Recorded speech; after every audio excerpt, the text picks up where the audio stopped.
So, without further ado, let me introduce to you guys our 1 star platinum, also double platinum, Crista Wylie. Krista, are you there? Hello. Thanks so much for having me. Awesome, Krista. What up, girl? How Hi. how are you feeling? I'm good. I'm good. Summer break is upon us and true style proving exactly why we all need this business so we don't have to pay for childcare. Yeah, yeah, Nothing that's right. skips a beat. hmm How old's your daughter now that you don't have to pay childcare for? So we still have two at home. We have three kids, but we still have two at home. Kipton is 12 and Sierra's 7 going on 35. Yeah, that's right. How's the 12-year-old doing? He's good, preteens going into the teen life of Is things. he a So, pain in the ass yet? I mean, I remember with Christian because we have our oldest is 21. And so, I remember going, it's just like repeat. Like I did it once and I'm like, oh, I remember this. Yep, we did this and, preteen boy stuff. How many of you guys are parents over here? Like, how many of you guys have teens in your home? Because I'm actually bringing this up now because Shane's 16 and I feel like I'm in a good place with him because I get to coach him and things like that. Like he's into martial arts now, so now my training with him is a lot more advanced that he's able to facilitate the information. But I remember when he was 12 years old, he liked what he liked, and now my current girlfriend right now, she has a 12-year-old, 10-year-old, and a 6-year-old. Now the 12-year-old, it's a girl, and she is a pain in the booty. Just she is like she reminds me of my daughter actually, and it's come to a realization, and um, I can't recommend this for I can't recommend this one podcast enough for you guys, if especially if you guys have children. And nowadays, like, we're in that device age where we kind of like give our previous cell phones or tablets to our children, and now they're growing up with these devices, and eventually in time they start getting into like YouTube and the personalities and the influencers that they enjoy. Then they start downloading TikTok and Instagram, and all while being under the age limit of what the social media platforms advise. Like they don't want, are you 13 and up? So like this podcast in itself is actually Oprah, and a lot of study has taken place talking about how cell phones are really, or I should say, social media and smartphones are really like damaging, and now it's kind of showing the results of uh, what it's doing to our kids' brains and their development. So I strongly recommend that you guys um, pick up on that. And I think one of the biggest ones that I recognized was seeing our children get raised through the smartphones, and in a lot of ways they're glued to it, and they're not making human connections with the people around them. And I think one of the most resonating lines that I heard was like, especially when they get to the age 12, right? 12, 13, they're in school and all their friends have cell phones. So they're all on it. And if they don't have a cell phone or a smartphone, then they start to think all the things that they're going to miss out on by not having a cell phone. Well, and that's Kipton. That's I'm like, why do you need a cell phone? Right.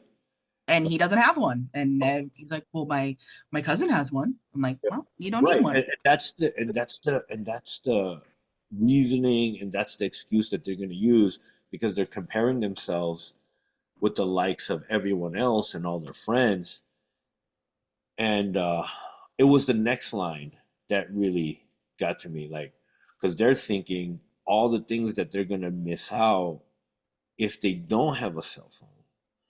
But imagine all the things that they're going to miss out when they get a cell phone. Mhm. And it's the people around them, the human connections, and all the fun things that you can actually do without being glued to this digital screen. And I thought that Mhm. was very powerful. And so Yeah. I don't know, like, being a 12-year-old, that's my relation. I just wanted to share that story because you have Kipton that's 12 years old. And then, of course, you have your daughter that's growing up. And I know that a lot of us parents have a tendency to give our children like digital tablets or devices to kind of settle them down if they're being unruly in public, you know, atmospheres or whatever. And then we tend to do that even in our own home where they're just now getting glued to this digital gadget. And then now it becomes this kind of dependency on it and they don't know how to function without it. It's pretty crazy. So anyway, Mhm. I thought I just wanted to share that. Well, and it's interesting, I mean, I know we're going to dive into it, but being a paramedic for so long, there was even that side of it. I mean, there was kids that were being bullied and getting beat up at schools and stuff because somebody took a picture of somebody and then all of a sudden it got blasted across everybody's cell phone and then fights like, and that's when, there was substance abuse things. And I mean, I ran calls on that with kids that were just like, they couldn't handle, and this kind of segues into that. Like, there's these kids who don't know how to deal with that bullying and they don't know how to deal with, that stuff. And so then they start using substances. And then here, we come. And so I got a lot of that behind the scenes side of things. And I was like, there's really no need for it, you Yeah. know? And the drug trafficking and the sex trafficking that, people I've saved from that. And it all stemmed from, a 12, 13-year-old girl who was on social media and thought they were talking to another 12, 13-year-old girl and they were supposed to meet up. And before you know it, they're in a sex trafficking ring and they're pulled from home and eventually they escape. And that's where we come in. And it all kind of comes from I got a very front world view of how social media and technology um, really is detrimental because that's what ends up happening. And nobody thinks like in the very beginning, like, oh, well, it's just a cell phone. Like they'll be able to text their friends.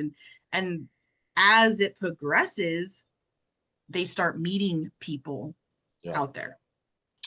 So, um, a situation happened where, uh, Christina's daughter started getting into stuff that she shouldn't be. So, one of the solutions that I wasn't even aware of is the Bark phone. Have you guys heard of Bark? It's crazy. Like, I love everything about it. Um, it is a separate cell phone that you can actually get. And I'm sorry for those iPhone users, but this is actually made by, and I guess it's created through uh, Android phones. But the Bark phone monitors literally everything that your child texts. Anything alarming notifies the parents. Um, certain number of websites that they shouldn't be visiting will be Mm-hmm. flagged and they won't have access to, and even if they try to, like, the parent will get notified. You get to kind of control like what kind of apps that they can or can't get. um, it's it's pretty good to keep your kid away from the dangers of what they're going to be exposed to in the digital world. And I can't recommend it enough because let's let's face the reality. Big tech is constantly looking for ways to keep children and people addicted to their platforms. So it is a strategy for them to keep you there, give you as much brain rot as possible, doom scrolling. They want you to continue to do that. And that's overflowing into our children. And our children, their brains have not been developed enough yet to where they know how to control that addiction. And Mhm. so this is where it creates a lot of unhealthy habits. So I strongly recommend, at least if you guys are parents, being aware of it to prevent your children from developing extremely unhealthy addictions and habits, especially through the likes of social media and the platforms that exist today. Well, and they're naive, right? Like we raise our children to be loving and to be whatever. And so they don't really think like, oh, there's bad guys out there, there's bad things out there. And they're very trusting when they're little. And so, you know, that's my thought is that's my job to protect them. Right. So tell me about what's your story? Because there's a lot of people who probably don't know you here, right?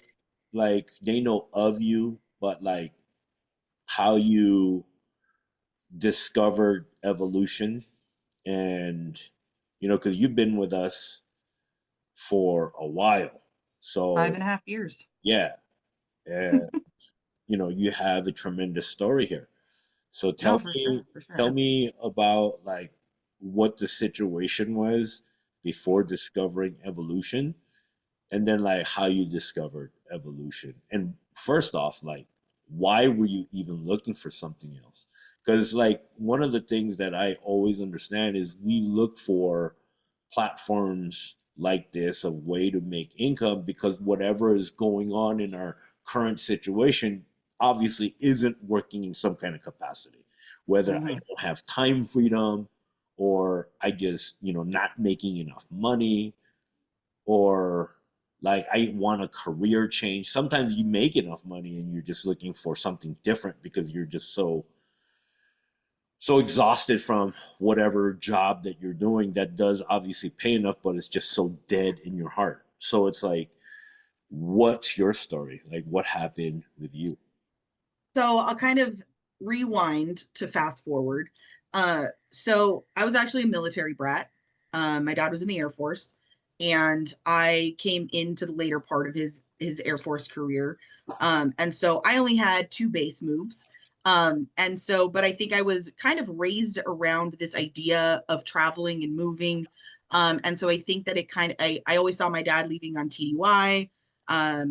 He was always seeing new places, and sometimes we got to go TDY.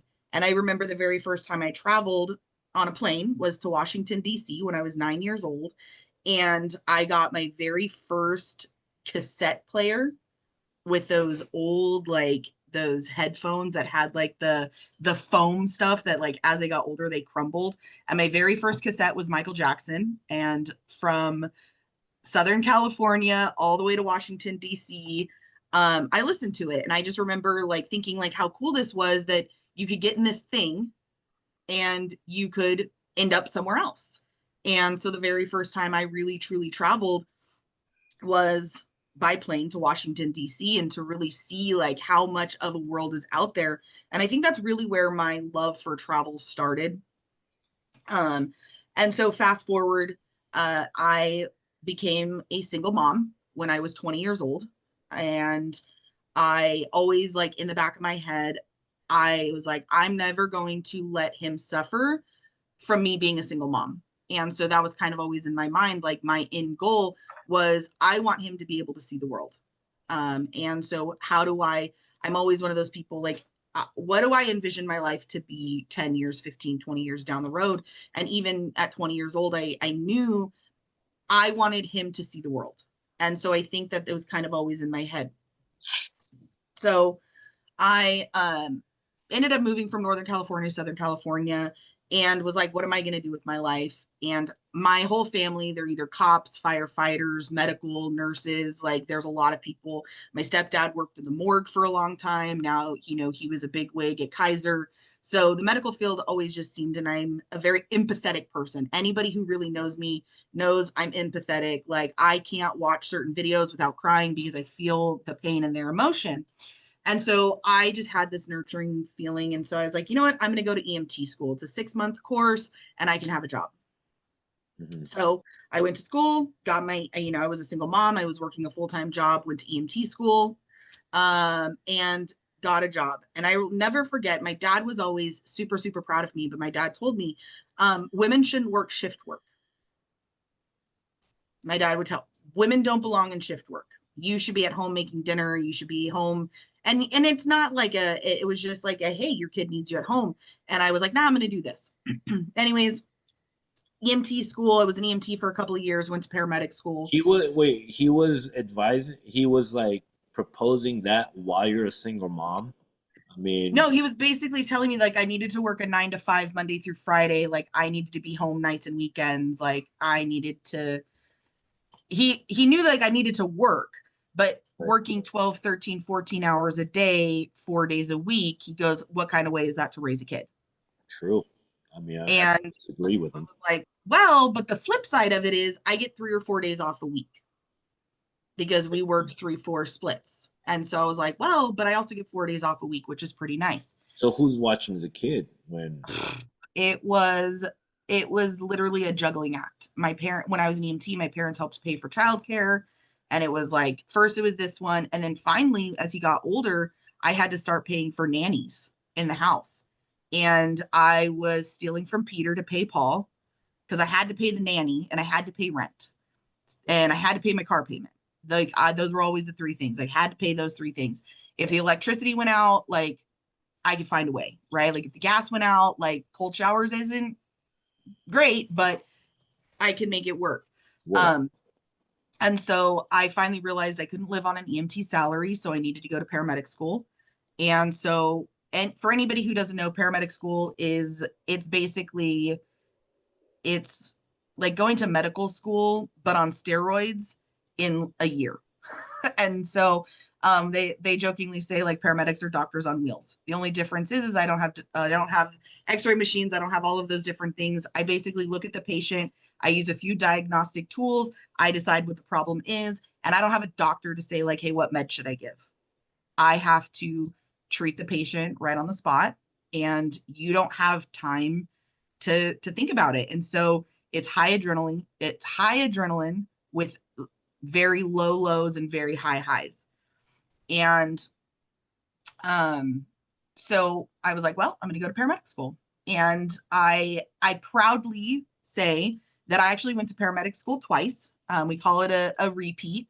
And I proudly went to paramedic school twice because I think that it made me a better paramedic. I think that it was God's plan. It's what God said, Krista, you need to go twice. You need to learn the information twice. And I did. And I think it actually made me a better paramedic for it. So fast forward, I went to paramedic school. I was a single mom at the time. I was working full time, going to paramedic school full time. Thankfully, I had an incredible family and support system that were like, well, we'll watch him while you're doing your clinicals and um, your clinicals and your field time. And by that time, he at least was in school. So Monday through Friday, during the portion of like the main part of the day, he was in school. And so I had this underlining since I was 20 years old, like I have a kid and I have to make it work. Not everybody's gonna like I don't have a choice, right?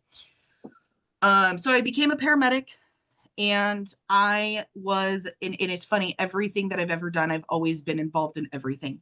I created not a division, but I created like a group or a team of people whose literal job was to boost morale and culture.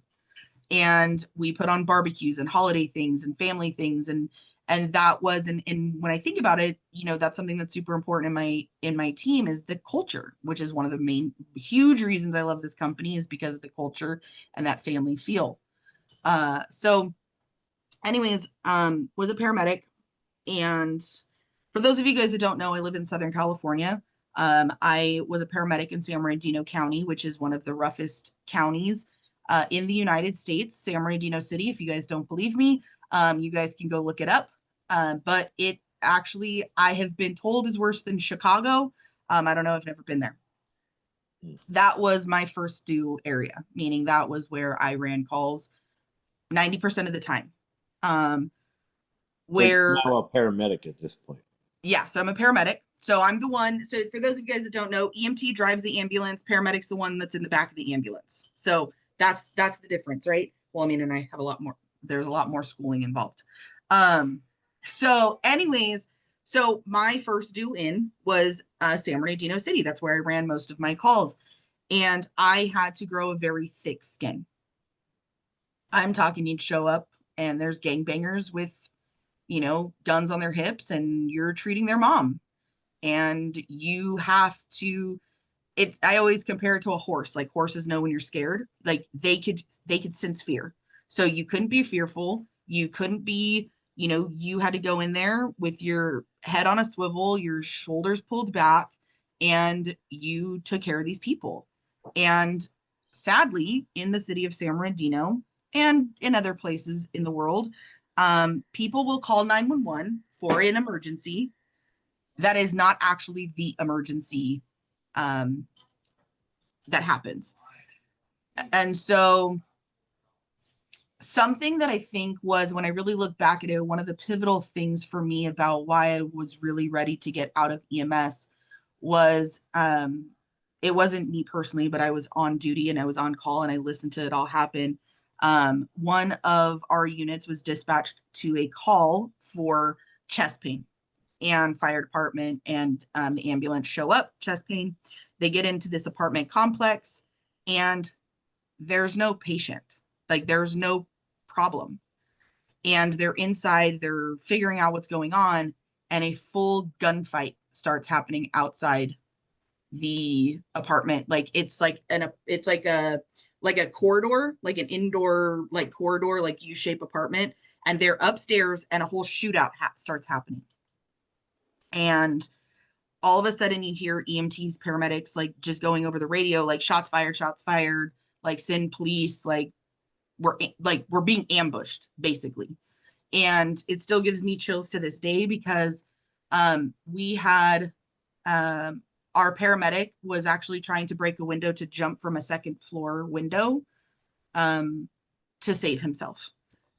We had, fire hiding behind couches, and one of the gangbangers, he came and knocked down one of the doors because they knew where we were at. They had planned this. They wanted EMS on property for this to happen. And the guy goes in, grabs the fire captain, Jason Moore, absolutely love him, and said, "You're coming with me." And he's like, "No, like, there's people actively shooting out there." And he said, "I know. We knew this was going to happen. One of our guys got shot. Come with us." And he's like, "Nah, dude, like, I don't want to get shot." And he pulled back his jacket and he had a gun and he said, "You either come with me or I shoot you." And this is all over, like, open air, because when this stuff is happening, they open radio. So PD has recordings of everything going on. And so I remember listening to all of this going down, and the fire captain goes out there because he's like, "What choice do I have? Either he's going to shoot me right now, or I'm going to go out there and he's going to protect me." And so that's what he did, is he went out there and whatever. So all of our people were fine. Everything was fine. But I remember listening to this and I told myself, like, if that had been me, I'd have turned my badge in. I'd turn everything in and I would never show up to work again. But it wasn't me. And I just was like, it really took time for me to decide, like, is this worth it? And I can't remember if that was right before or after I had met Ben, and he was a paramedic at a hospital. And so him and I could have these conversations, and being in the hospital and talking to him, and, we were starting a family, and we're getting married. And, you know, it really put things into perspective of, are you willing to die to save other people? And for 15 years, I had chosen that I was willing to die to save someone else until I wasn't. And, I had really been like pondering this. And so when I got pregnant with Sierra, I had actually gone, again, going back, I'd always had this travel agent or this traveling bug. And so I told Ben, I'm going to go to school and I'm going to get a certification to become a travel agent.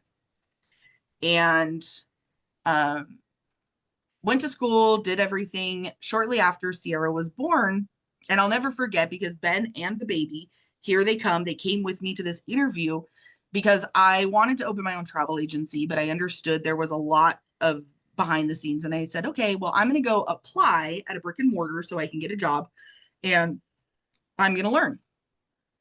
I'm going to learn. You're at this point thinking of an absolute career change. Yeah, because I just was like, I'm not, I don't like, I don't want to die. But there's also a piece of you that's like, you want to help and serve and save people.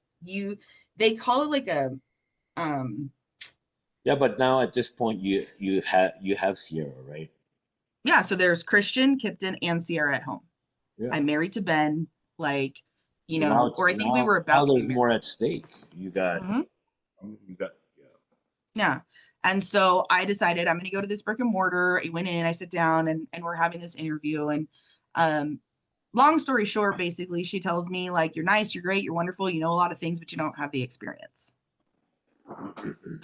Like, you don't have the experience. Like, you've never worked in travel before. You don't have the experience. Like, yeah, you're knowledgeable, but you don't have any real like credentialing, licensing, anything really backing you or behind you. And so I left and Ben was with me and the baby and I'm like, I'm never going to be able to do this. Like, it's never going to happen for me. Like, I'm never going to be able to do this. And I tried to work at AAA, but AAA travel, you have to work through all of the ranks before you can get to AAA because travel at AAA is mandatory to be a manager. And so they always hire within. So I was like, well, that's done. So I basically was defeated. And I was like, well, I guess I'm going to stay in EMS. Like, this is what I've been doing for 15 years. So I'm going to stick with it. And it was hard because I had a kid at home and Ben was working at the hospital and he would work nights and I would work days and I would look at his schedule and I would shift trade I would move my shifts so that way he was home and then I was home. And so Ben and I are basically starting our marriage off, passing in the wind. We never saw each other. We never our kids never saw us at home together. And I just was like, this isn't it. But I didn't know how to get out. I didn't know how to move forward. And January of 2020, I think it was early January 2020. I used to work a 5:30 shift. I used to work at 5:30 in the morning.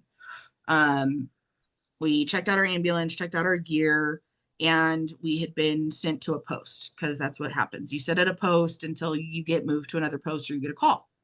We're on our way to a post and we get a call for a traffic collision. And it was a single vehicle into a hill or into a mountain, patient unconscious. And so it's early morning, which means fire department is probably still sleeping, which means that we're going to be first on scene. So we get there. It's a single vehicle, like no airbags have deployed. There's not really any damage, but the guy is unconscious in the driver's seat. So my partner, he goes up and he shouts, tries to see if he can wake him, and he kind of moves a little bit. And we make the decision because, again, it's just me and my partner on scene. We're going to move him to the gurney in the back of the ambulance to a more controlled situation. So we go to move him from his car to our gurney, and the patient becomes combative. Whoa. And so now you have me and my partner with a combative patient, and I lean over the gurney to help my partner lift the patient onto the gurney, and I felt a pop in my lower back. And I'm a mom, like we have sciatic pain, like I'm not, Oh, how old are you at this point? that was 2020. So what is that? 5 years ago, 35, Okay. 35.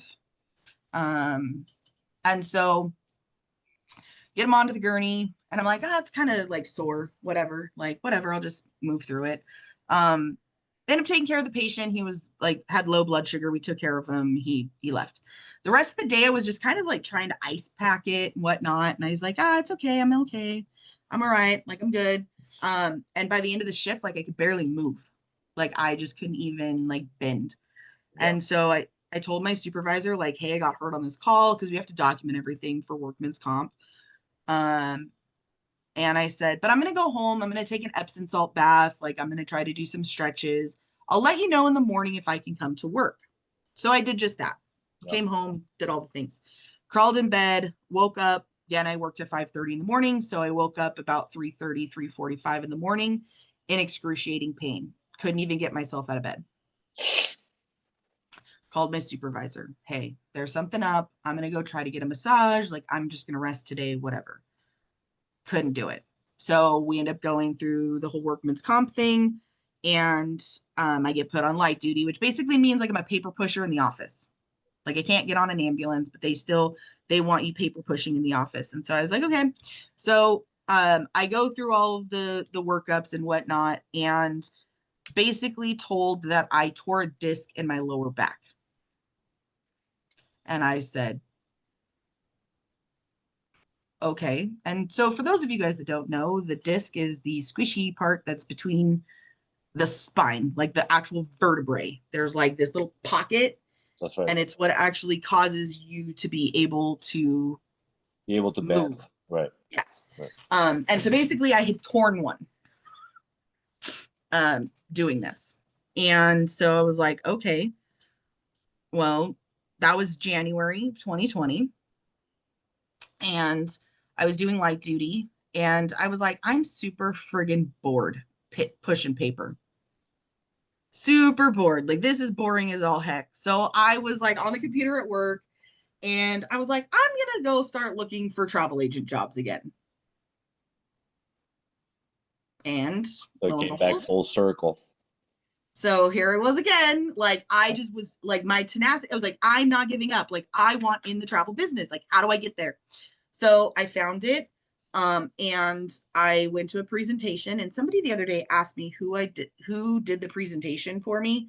And I honestly couldn't tell you, but I think it might have been Tommy Joe. Mm. Like, if I think about kind of like the Well, how did you story, find it? I found it on Indeed. Okay. So you were on a job seeking site. Correct. Like, all right, what kind of travel agent jobs exist? Yeah. It's like, Got it. I'm just gonna apply for some travel agent, Sure. whatever. And that led you to a presentation, and here you are, Tommy Joe or whoever was It doing it. was either Tommy Joe or Amy Cabrera. I want to say it was one of the two of them. Just by stories, it wasn't really, I wasn't really paying attention to that. To be very honest, I probably had the same kind of mindset a little bit as everybody else when they first started, was like, well, this isn't what I thought it was going to be. Yeah, of course. But, They're looking for an hourly. and so I was like, but whatever, like I'm sitting at work getting paid right now, watching this thing. Well, what do I have to lose, you know? And so I went through the whole presentation, and the only thing that I heard was, because again, remember, I'm still making a full-time income being a paramedic, so I don't need an income. Yeah. The only thing I heard was I could work from home and I could travel for way cheaper. Mm. I Sign was me like, up. I was like, That's and so, exactly what I want. and the other thing too was like, nobody was telling me no, I couldn't do it. That was the other thing. Nobody was telling me, because here I was going to these interviews, going to all these things, and people just telling me no. Yeah. No, you can't do this. No, you don't have enough experience. No, no, no, no, no, no, no. Right. And here I finally find something, and they're like, yes. Mm-hmm. I wanted all is right there. I wanted all the TA rates with the cruises. And so I got on, so I was like, okay, but, and then and I know this is for us that do like presentations, this is probably one of the ones that we all kind of chuckle at. I was the, I'm going to talk to my husband. And I was like, I mean, I'm well, going to, that's fair, right? Like you have a husband, yeah. and you know, like And, whatever decisions that you make, you know, you and want to kind so, of go over any like big moves or career changes or trajectory changes with your significant other. So I get it. Go yeah. for it. And so I was like, I'm going to call my husband. But see, this is where the conversation was different. I called Ben, and God love my husband. I mean, I could probably talk a whole hour about like how amazing that man is. That But sounds a lot like bless his heart. like I like I called him up and I'm like, babe. And he's like, what? I said, I found it. And he's like, you found what? I Uh-huh. said, I found the answer. Like, I found the answer. I found how to get into the travel business. I found a solution to our childcare problems. I found a solution for us to actually see each other and spend time with each other. Like, I remember, like, it was the answer to every prayer that I had been asking for years. Mm. I'm like, I don't have to be scared about getting shot at or dying. Like, I don't have to like miss. And it was just like this unload of just, it wasn't like, yes, like obviously Ben and I make our decisions together, but it was more of like, I found the answer. Yeah. And Ben, in Ben fashion, was like, well, if you want to do it. And I was like, okay. And so I like the I did. sound of that. I was like, well, all right. So um I was like, all right. So I signed up, and I was like, all right, well, so I did my certification. And we all talk about, if you ask any of us who've been in this business for 5 years or more, we didn't have the things that everybody has now. I remember it was like, here's some videos to watch. So I went and did my certification. I watched some videos. I remember like registering for Expedia Tap, like watching a video of somebody else doing it. I did a lot of it while I was like making dinner or doing other things around the house. Um, but what I did was, remember how I said I was bored? I was on light duty and I was bored. I was getting paid over there, and I was doing my Disney certification. Like, I was doing my certifications. I was learning all of these things. Um, so I could only be on light duty for so long before I got sent home. And I was like, perfect. Now I can really dive into things. Mind you, this was a hobby. At the time, it was a hobby because I was on disability. I couldn't make an income doing this. And so for me, it was like, well, I'm going to do whatever, and what, and I'm going to do what I do. And there's no real time frame because I'm making an income over there and I can't make an income over here. And I started this business 2 weeks before the pandemic. And I remember those 2 weeks, I was like, oh yeah, I'm so excited. I got this, like, yada, yada. And then the world shut down. And I was like, well, that was a smart idea, Chris. Like, I felt like this whole thing that was answering all of my prayers, answering everything, was just like ripped out from underneath me. And I just remember like listening to so many of our leaders, or listening to you, or listening to Nikki, or listening to Amy, and listening to Sarah, Marnie, like listening to people. And it's like, no, we like, it's going to be okay. Like, it's going to be okay. Like, this is just going to be like a blip. And then and so I was like, okay, well, nobody's really booking travel right now. And so I'll start team building, because what I noticed was everybody getting furloughed. Everybody was at home. People were like, oh my God, how am I going to make money? Because now I have to stay home with my kids because we had to do this distant learning thing. And I just was like, well, I had always been I was a preceptor. I taught paramedicine at the college. Like I had taught paramedicine to the Forest Service. Like I had taught all the time. And I was like, well, shoot, like if I could teach somebody how to start the heart and stop the heart, like I could teach people how to book on Expedia Tap. Like if I can teach somebody how to analyze rhythms and shockable rhythms, I can teach somebody how to, start a business. Like, no big deal. And so I remember the very first thing that I got thrown at was, hey, Krista, you're going to start doing Q&A, because we used to do Q&A 5 days a week. And that was the very first thing. And I remember I was so nervous. I was so scared. I was like, that's the first thing I'm going to train on is Q&A, but I don't know the answers. And it was such a blessing because I learned so much doing Q&A. And I've always said, I don't ever pretend to know everything. I don't pretend to know everything. And I learned a lot doing that. And I'll never forget where I was standing. And it's so funny because Nikki, it's a whole thing with Charles, and I don't even know if you remember, but there was a presentation, and I was very, very new at team building. And I had put in the chat, you were doing the presentation, and I had put in the chat, not knowing that they couldn't see the chat or something, like, hey, Alex, if you decide you want to do this, let me know. And I'll never forget, I got a message.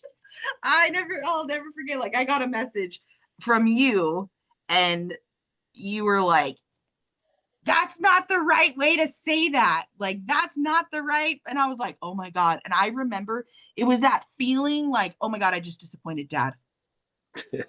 I don't even know dad. I've never even talked to dad, but I know who dad is. And oh my God, I just being feeling so mortified. And I had said something and you were like, that's not the way. And I don't think that was like your tone, but like in my head, like, and I remember going to mom, Nikki, I think I pissed him off. And Nikki was like, Charles, what did you like? And it was that like that just and crazy that Nikki was, you did Nikki's story last time. And so everybody kind of got to see Nikki's and her personality. And I was like, okay, like I didn't piss off Charles. I didn't piss him off. Okay, I'm good. But at that point, like I didn't know, like I didn't know you. I didn't know, like I didn't know you like I know you now. Yeah. And I never was going to be a gold. I was never going to be, when you do those meetings and it's like, what rank do you want to be? And people are like, I want to be gold. I want to be platinum. I want to be 1 star. Like, I want to be an 8-star platinum. Like, I was like, well, I'm just here. I'm going to be a travel agent. Like, maybe I'm silver so I can train, get my IATAN so I can train. And that was kind of where I was at until my mentor came to me and said, I want to be gold. She wanted to be gold. And so she said, and the way that I get to gold is I need to mentor 3 people to be silver. And would you be willing to be one of those silvers? And I said, sure, why not? Because again, I'm an empath. I'm a servant. I like to help people. And so she's asking me for help. So what am I going to do? I'm going to help. And so that was exactly what I did. I was like, okay, well, sure, I'll help you. So I hit silver. And then she hit gold. And I was like, well, I want to hit gold, which is so funny because I never wanted to hit gold. That was never in my, it wasn't that I didn't want to, it just wasn't on my vision board, right? She hit gold. So I was like, well, I'll hit gold. So then I hit gold. Then she hit double gold. And I was like, well, I want to hit double gold. And so we kind of, for the longest time, like she hit a rank, I hit a rank. She hit a rank, I hit a rank. And that's kind of how we, like, I didn't want to get left behind. I have some serious FOMO. I have horrible FOMO. And so I was like, well, I want to get left behind. And then I heard, before I was gold, I heard there was a gold chat. There's a gold chat? I'm not in the gold chat. What's going on in the gold chat? Well, you have to be a gold to know what's going on in the gold chat. So I was like, well, guess got to be gold, you know? And so it just kind of, it progressed from there. And the FOMO of not being in the chats is the worst. It is. Some people don't have that. Um, so my very first goal was IATAN. That was my first goal. And um, that was something that I achieved. And I said, okay. But at that time, I was like, okay, I think I want to be platinum. There's a platinum chat. If you guys didn't know, there's a platinum chat. I'm not in the platinum chat. This is some BS. Like, how do I get in the platinum chat? If there's a chat, I'm not in it. What do I have to do to get in the chat? Krista always wanting in. Like it's for real. I'm like, oh, like I want in that chat. How do I get in that chat? Okay, I'm gonna do everything I need to get in that chat. And so I'm working on things, and then at some point in the journey, Nikki passes away. And it was shortly after I hit double gold. Um, and I remember how proud she was of me hitting double gold. And she had told me, she's like, I can't wait to celebrate your platinum. So now I have this, like, she can't wait to celebrate me for platinum. I want in the platinum chat. And she passes away. And I was like, well, now I really have to do it. I really have to do it. I told her I was going to do it. I told founder when I got my gold plaque, that I was coming back the following year with my platinum. So I couldn't break that promise. And so that's what Ben and I did. We were like, all right, well, we're gonna move it. And when we were I came to Vegas for Nikki's funeral. I'd met her one time, and she just had you and Nikki had just such a positive. I was like, I told Ben, like, I have to be there. Like, there's nowhere else. Like, I have to be there. And I came up, and I didn't know where I was going to stay. I didn't really know too many people in Vegas, but I needed to come. And I remember Courtney was living with you at the time. And I have a car and I'll drive people. I don't really drink, so I'll drive.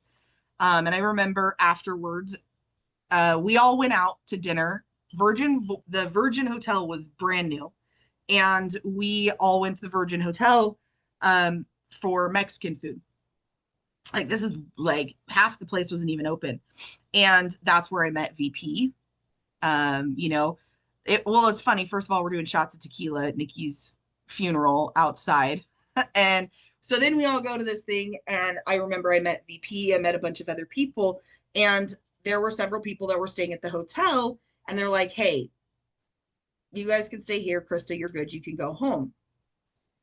Lo and behold, that person who told me to get out was now my Evo BFF, Sarah Rogers, right? So that's where her and I became our dynamic was, and in true Sarah fashion, looked at me and was like, we don't need you anymore. You can leave now. And that was, listen, I'm trying to be and I was like, no, I'm not leaving. You can't make me. And from there on, like, it was like, but anyways, so it was because of these relationships and because of all of these things that I really decided that this was the journey that I wanted to take. Like, I wanted that culture. Like, but the piece that I always tell people is I worked this business before I needed it. I made money before I needed it. And I think so many times people start working their business once they need it. And for me, I looked at it as, well, I don't need this, but I'm going to start building my team because I have to stay under a threshold. And so I was like, well, if I team build, all of that money sits in the e-wallet and I don't cash it out. Right? I was like, well, just sit in my e-wallet and I'll just live there forever until I can collect it. And I'll never forget, like at one point, founder was like, do you know how much money you have in your e-wallet? Because I just let it sit there. And so I tell people, like, work this business before you need it because you never know when you're going to. And that was kind of my thing. Like I had built up such a nest egg that it never like it I as Sarah will say, I was comfortable and I didn't need my residual income because I had created such a nest egg. And so I was like, well, guess I got to start using that money, got to start pulling it out. So I start feeling a little uncomfortable to really grow from there. So I guess the rest is history, you know. Wow. What would you say, like, what would your biggest piece of advice be for people who are just starting out?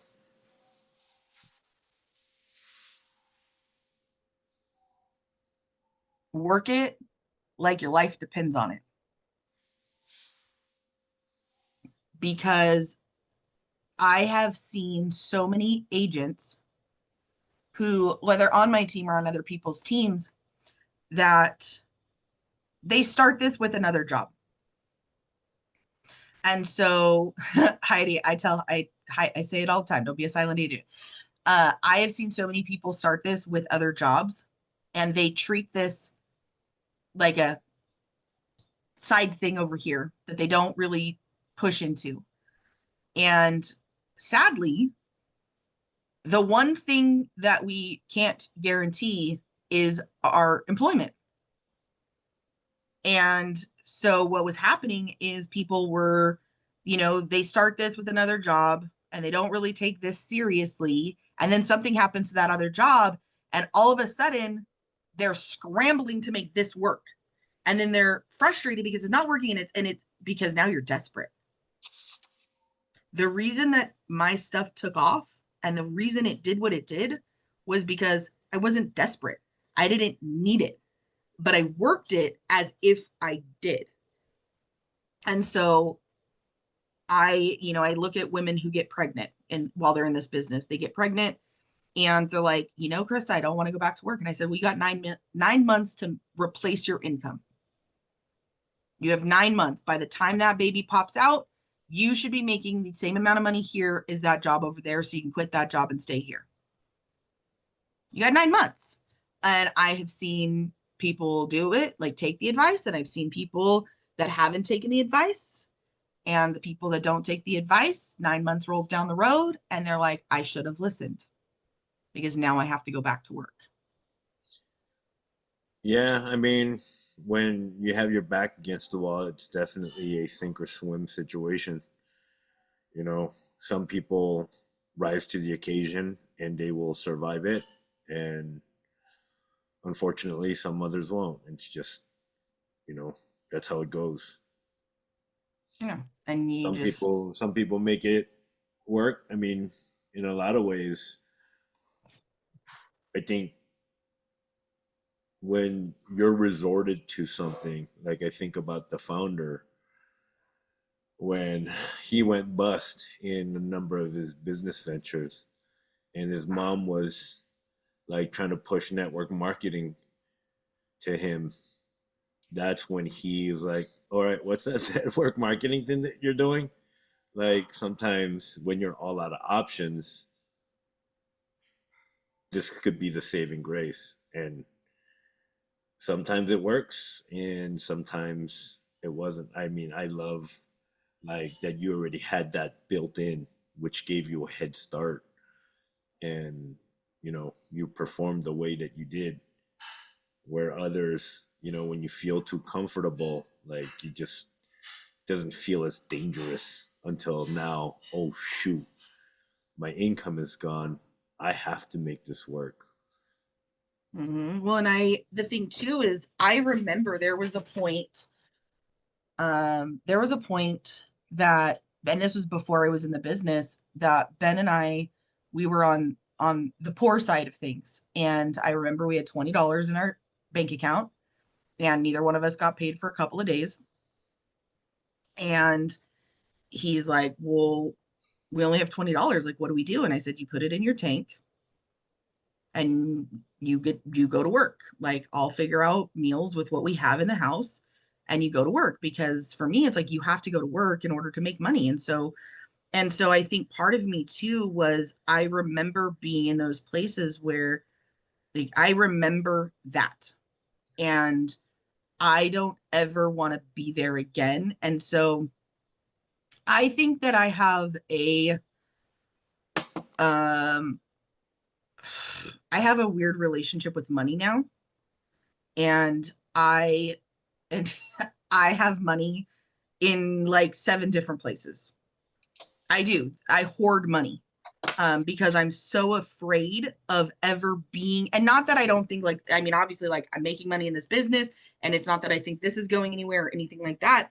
It's just I need to see zeros in the bank account to make me feel better. Sure. Sure. And I hoard money. And so that's kind of my thing, is like I work harder than, I work as hard as I do because I want to hoard more money. I want, like, no joke. I was looking for something in our bathroom the other day and I found a couple $100 bills. Like, I'll give you a piece of advice, man. Like, you worked hard for it, and there, I kind of had that thing too of hoarding money. But Nikki taught me the biggest lesson. What's the point of making all this money if you're not going to enjoy it? So I well, we think there still, there is a portion of it that you should, hi Sierra, portion of it that you should set aside to be able to enjoy yourself. And I see it. You do, because you just came back from Thailand. You're doing things. So I'm glad that you're in a position where not only do you go on vacations, but you're you have the ability to hoard money to continue to go up.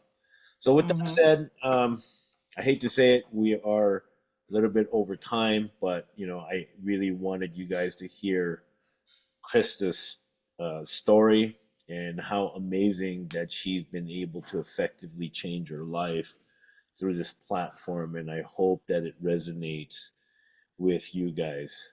But thank you for coming to Power Hour. Everyone, give a huge hand for Crista Wylie. If you want to put in your social media handles, please put that in the chat line so that way people can continue to follow your journey into things, and of how you're progressing even today, and also have a way for people to get a hold of you and get in touch with you, to have that conversation with you and everything. So for aside sure. I from can't. that, I have to finish packing because I'm about to head over to the Middle Fork and do some whitewater rafting tomorrow. I'm taking Shane because he needs to be able to experience some cool stuff, and then we're gonna go over to Lake Tahoe again, so he can enjoy some of his summer vacation. I love Lake Tahoe. I Yeah, used to live up there. yeah. Love it. So everyone, give a huge hand for Crista Wylie, and can't wait to see you guys in the next Power Hour. Thank you again, Krista, for coming on and sharing your amazing story. Love you guys and have a great week. See you guys on the next one. Love you too. And bring Shane to Kentucky. Come